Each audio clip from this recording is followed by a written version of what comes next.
which carrier SIM is in your smartphone? One of the carrier SIMs that is in my smartphone is AT&T. Okay. So which plan do you have and why? I usually get the biggest plan because I have like demo lines from other carriers, and if I have it from one carrier, I had it from other carriers too.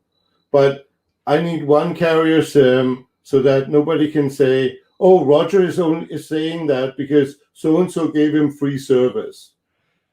Fine, I'll buy the biggest unlimited plan there is, and it doesn't matter whose phone I carry around or which service I look at. Is I pay somebody for the biggest, baddest thing that is out there, right?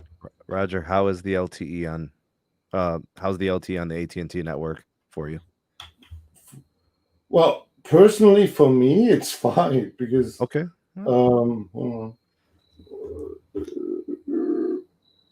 Oh, you got to sell. That helps, right? But wherever I go, it's fine. Because when we talk about 4G is plenty. 25 megabits is all you need. That's 4K streaming video on a device where my eyes can't see the difference. But you can't get that on an entry starter unlimited. You had to get the best plan where it doesn't. Yeah, but I can even. In reality, I need 5 megabits, right? If I want to watch it. And everybody does that. I think there is a certain amount of speed fetishism around. My speed is higher than yours. Okay, good for you, right? I'm happy for you. On the other hand, I understand that you can't argue with faster is better.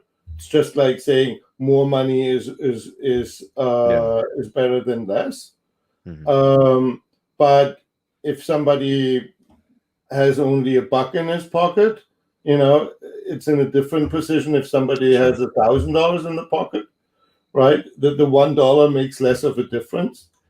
But it's something that's very easy to understand. It's the same way. It's very easy to understand that 5G is better than 4G, right?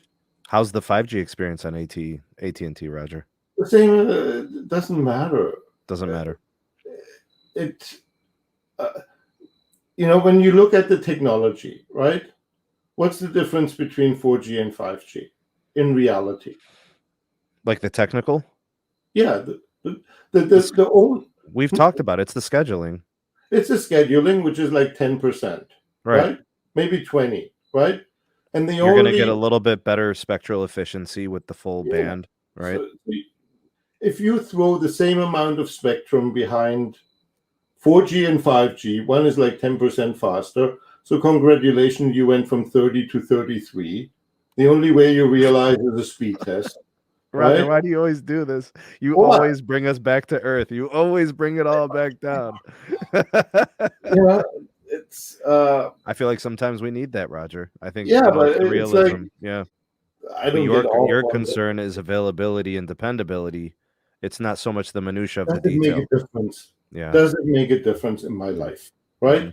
Mm-hmm. And most of the people that use wireless are not technical enthusiasts.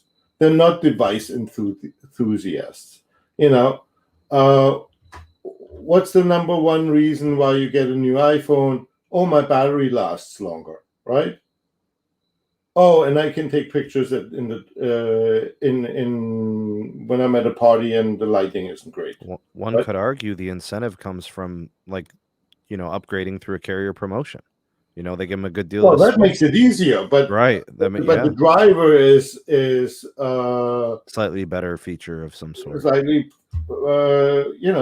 why did my wife want to have a cell phone, a new iPhone? Oh, she, I'm obsessive with charging. She's obsessive with not charging. I'm like, the best day in your life will be when you no longer have to charge your phone.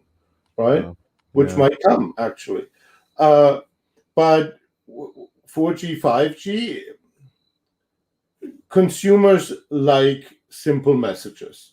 It's very difficult to argue 4G isn't 5G because every dummy knows 5 is bigger than 4, right? That's why the cable industry called their thing 10G, right?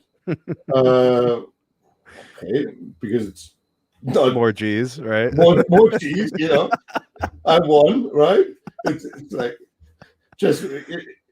they will never catch up to 10G, right? In our lifetime. And faster is better, and cheaper is better.